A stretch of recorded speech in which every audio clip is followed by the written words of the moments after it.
Okay.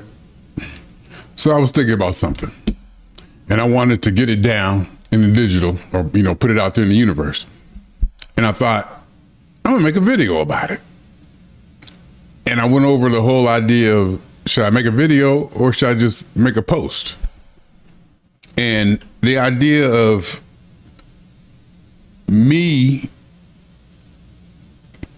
making a post and it being easier than doing a text file or just typing it out in text seemed bizarre to me, but I explored the possibility. And so that's why I'm making this video. But the catch is, and the fun part of all of this is, I forgot what the original point of me making the video was. I forgot what I wanted to make the video about, which caused me to ponder, is making a video easier than actually writing out something.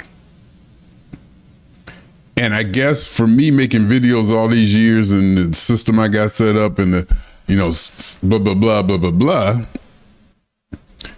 I guess the argument could be made that yes, it's probably easier for you to create a video than actually write something up.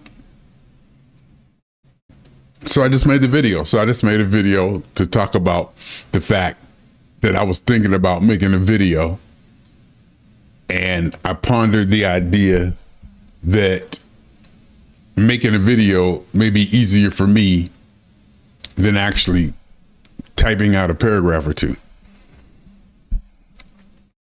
But one thing about the typing out a paragraph or two, you get it down in digital in a different way. It comes off in text, which could be cut and paste into web pages and this and that. Video is a little bit hard to manipulate, but in video, you get a lot more expression. I get to, get more into it, more idea, more, I was going to say emotion or whatever, just more dynamic. Video is going to give you a different feel and more, I guess, intensity, a better connection to the idea than actually texting, than actually writing something out. Even though I'm pretty damn good at writing things out. I can go both ways. Let's just be honest. The boy can go both ways. He can, not go both ways. You know what I mean? But then again, if you really think about it, can everybody go both ways?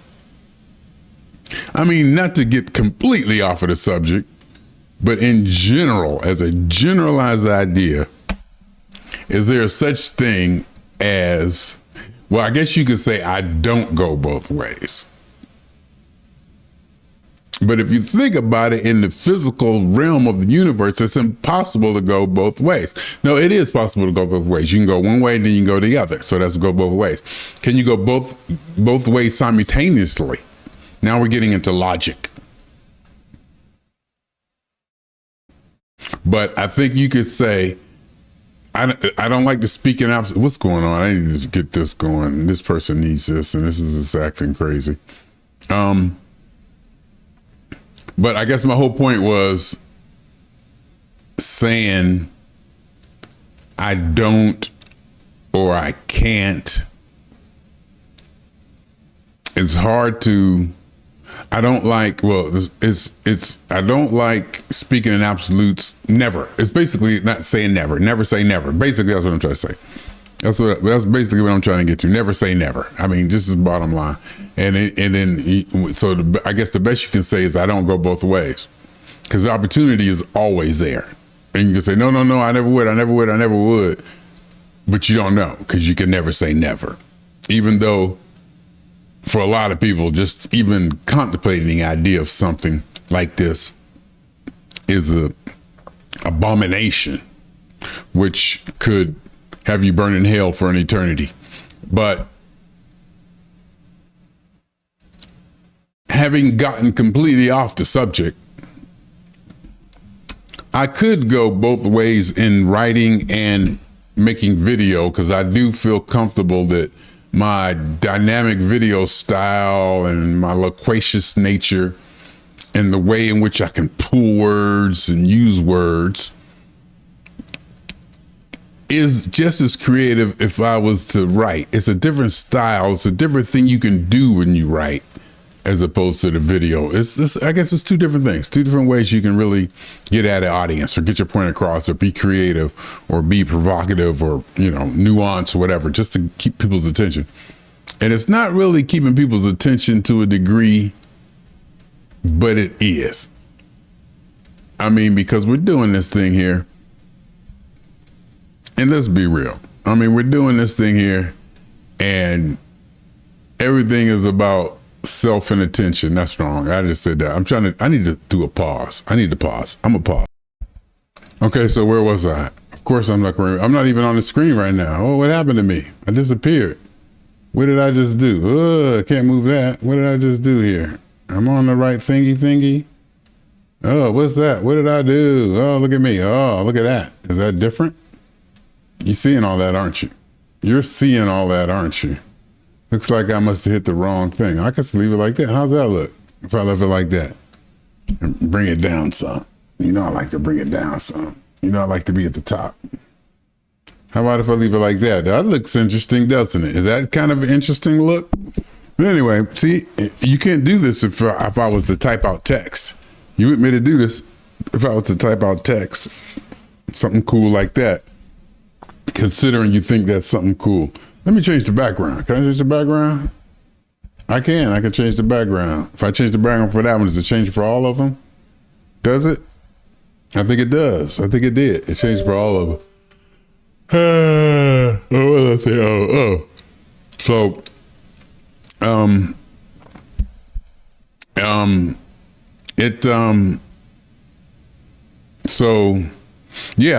it's easy. So I just cut the camera on and make a video. See, there's one thing about being able to just cut the camera on and making a video. Just cut the camera on and make a video. And don't worry about what it look like. Well, you kind of worry about what it looks like, but you don't put enough work into it. Just to talk to a camera. Just to be able to talk to a camera. To have, first of all, have the infrastructure in place. Have the studio or setup in place to where you can just go click, click, click, and just turn it on. And when I first started making videos, one thing I realized is that just make them. Don't worry about lighting. Don't worry about how you look. Don't put on any clothes. I mean, put on clothes, you know what I mean? But don't, overdo it. Don't overthink it. Just start making them. Just start talking to the camera. Just start talking to the camera. So I would just grab anything and just talk to the camera. And then over, 20 years or so, I've built a little infrastructure to where I can almost, I don't want to say instantly, but I can just do stuff like this. I mean, how many people can just do cameras like this? How many people can do cameras like this in their house? I mean, as a norm, right in their living room. All my studio's in my living room. My house is built around the studio, and the studio is nothing but this table. And I've always had a table ever since high school. I've always had a table of my electronics and my systems. And I was like, you know what? In my other condo, it was always in the bedroom, and I was always in the bedroom. I would never go into the living room. Literally, it'd be dust collected in the living room. I would never watch TV out there or anything. Unless I entertain, and half the time I entertain in the bedroom. Not to be like that. Not that I'm saying that, but it was, relaxed like that. We would just hang out, because it was in the bedroom because I had my computer in the bedroom and I didn't have it in the living room. That was, before the idea I got to have the whole apartment built around the studio. So basically, as soon as you walk in the door of my apartment, you see the table, my studio. And that's the way I like it. Everything is built around that. And there's like barely any comfort other than for me. It's like a one-person setup. There's a couch, a futon over there to sit on, but that's like purely for if I have people over at the studio and they need some place to sit or something like that. And I haven't had people ever since COVID. Really haven't been doing a lot, but we've been doing some, but not like we were before COVID. Before COVID, there was people over here almost every week. But So basically, so I can just make videos. I got my, stereo. I can take my blood pressure. I got listen to music. I got my Cubase Pro audio mixing. I got my cameras. I got my Wi-Fi. I got my big screens.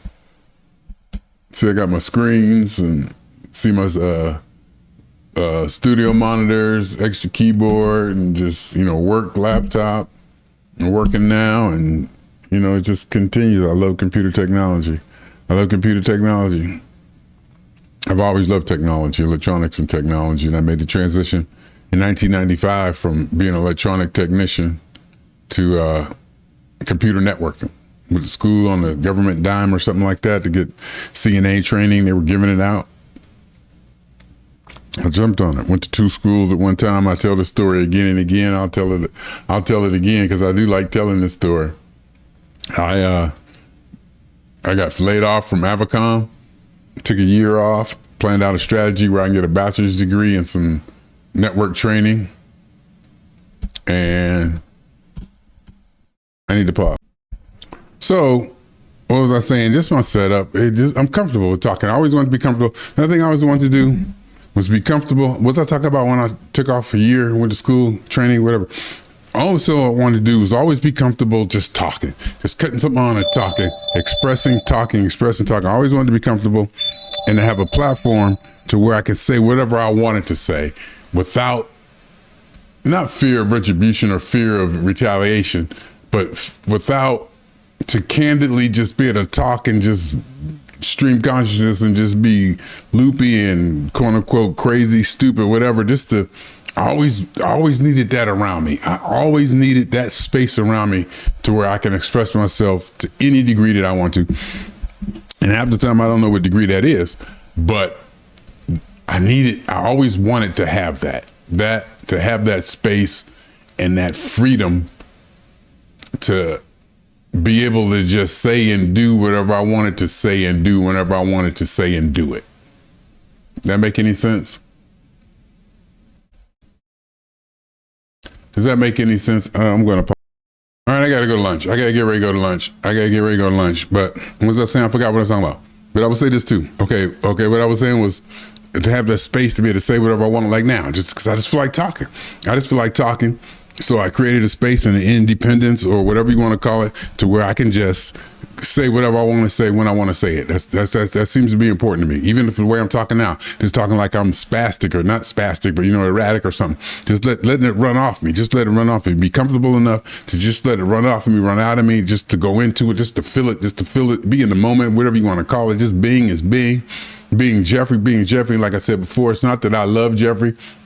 I love being Jeffrey. I love what Jeffrey is. I love being Jeffrey. I don't really love Jeffrey. Do I love Jeffrey? That doesn't make any sense. I don't understand. I don't know how I can even formulate that into a possibility. I'm just saying big words now just to sound impressive. But the whole thing is that I started this off because I was thinking to myself, tomorrow would be the second straight week that I work 5 days in a row. Tomorrow will be the second straight week that I work 5 days in a row, and I was proud of myself. I was proud of myself last week that I worked 5 whole days. I was proud of myself for working 5 whole days. There was a time when I worked like 10, 15 days straight. There was a time when I would, not miss a day. When my first 2 years working at this company that I love so much and the best job in the world, and I wanted to be impressive, and I wanted them to like me, and I wanted to be a top performer, and everybody else was just so good when I came in. I knew I was going to have to work at it. It was like I worked at this damn place for like a year before I even yawned. That's how on top of it I was. But I worked days and days and days straight. It was like a time when I finally did take a day off. My boss called me and asked me, was everything okay? And my boss said, is everything okay? Because you never take a day off. Now I'm taking them off too much probably. But I still keep my performance high. I try to keep my performance in the top 5. And that way I feel if I keep my performance in the top 5, that gives me, leeway to do other things, whatever other things may mean. But that's my governor. But see, the whole point was I was bragging. I thought it was a big deal, and I was bragging just because I worked 5 days straight. And this would be 10 days straight. I worked 10 days straight. I mean, I'm bragging. What is it to brag about? You're supposed to work 5 days. You're supposed to work 40 hours a week. And I was like, I've come so far to where I have worked months without taking a day off. Monday through Friday, then Saturday, 5 days a week, where I work 5 days a week, where I work months, maybe even years for 5 days a week, and not taking a day off. And now I'm celebrating having and being happy and proud of myself because I worked 5 straight days. What kind of bullshit is that? I just wanted to say that. What kind of bullshit is that? I just wanted to say it. Another thing I want to say real quick, then I'm gonna get out of here. They cloned Tyrone. Damn good movie, Academy Award level. Messages in there, and the way I took the message is to black people. The message is not from white people to black people. It's from black people to black people. Look at yourself. Look at the things that you prize. Look how we stepping up. Look how we run our neighborhoods. It's more of an eternal look at ourselves, and that's the way I looked at it. Regardless of what the man is doing, the whitey or whatever, they should be excluded. It's not that it showed that they is doing what they do, but we're buying into it, and it's only so many years you can go and say we've been programmed or this and that, we're bonded by the traditions that were taught through us during slavery, the conditioning or whatever. I mean, at a certain point, you got to let that go, and you got to take control of it, because you can't turn around and ask the devil to help you. You can't turn around the devil and the demon that you say created the problem to fix the problem. So, and a lot of it, I listened to Glenn Lowry and John McWhorter, and Glenn Lowry was on Lex Fridman. Lex Fridman is one of my favorite. In fact, I found Lex Fridman is one of my favorites. Russian dude, he wears a suit and white shirt and tie, a black tie, just straight lace, and just the way his demeanor and the way he has people on the show.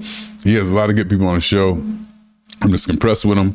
Then I turned around, Glenn Lowry was on there. Glenn Lowry and John McWhorter is like my 2 favorite podcasters right now, and they are conservative. They do come from a take care of yourself. They were happy affirmative action was struck down. They don't want to be a victim. Don't victimize me. You can't blame everything on whitey type of thing.